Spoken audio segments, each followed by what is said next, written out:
Macmillan Audio presents Highland Jewel by Mcgoldrick. Read for you by Raphael Corkhill and Saskia Maarleveld.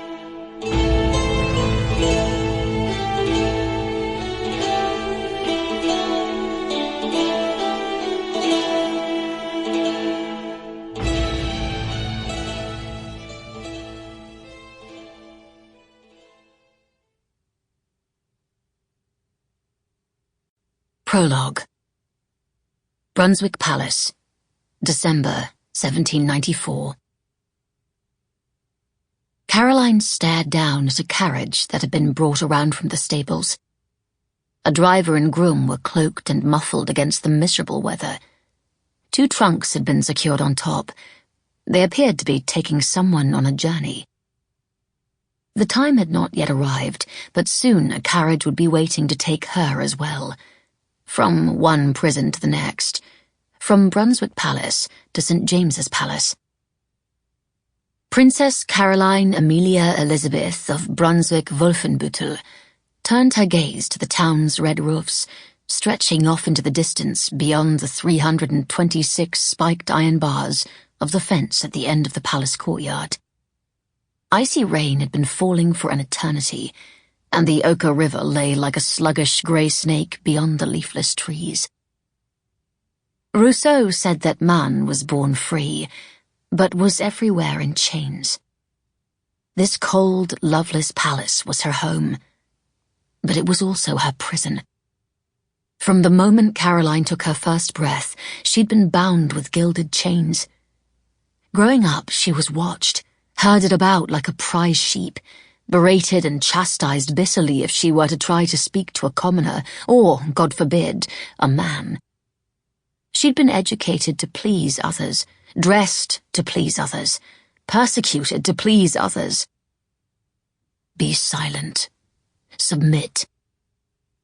Though she'd struggled to resist, her shackles still weighed her down. Her life wasn't her own. Her mind wasn't her own. Her future wasn't her own. She was living the desperate existence of a convict. Still, there was no other place she wished to be, nowhere else she wished to go. It crushed her to think of it. But go she would, when they decided on the date. To England.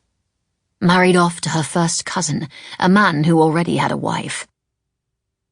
Those details have all been worked out. The woman will be gone and forgotten long before you arrive. Her mother's cold assertion was a nail raked across slate. Gone and forgotten. What kind of man simply dismissed and forgot a woman he'd been attached to for years? The knowledge only added to her disgust for the English prince. A drunken whoremonger, a notorious wastrel, marrying her only because his parliament promised to pay his debts. And when he had what he wanted, she too would be deserted and forgotten. Caroline's fate would be no different from her elder sister's.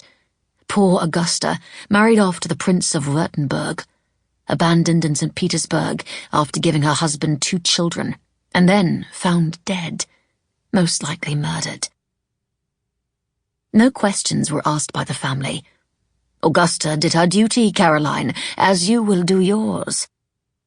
Her mother's words echoed off the walls the day she announced the tragic news. Her duty? She was nothing more than a pawn in her parents' game of self-advancement. Caroline's past and her secret marriage, the death of the only man she'd ever loved, and the well-hidden fact that she had a son, had all been buried within the cold marble halls of Brunswick Palace. Her marriage to the future King of England was the brilliant match the Duchess had been scheming for. Augusta Guelph, sister of King George III of England, wanted her claws and influence back on the English throne, and the union of the 2 houses raised her family's status to the greatest heights. Caroline was another sacrifice on the altar of their ambition. The door opened and closed behind her. Caroline stared out at the gleaming iron bars. She knew who... Sample complete. Ready to continue?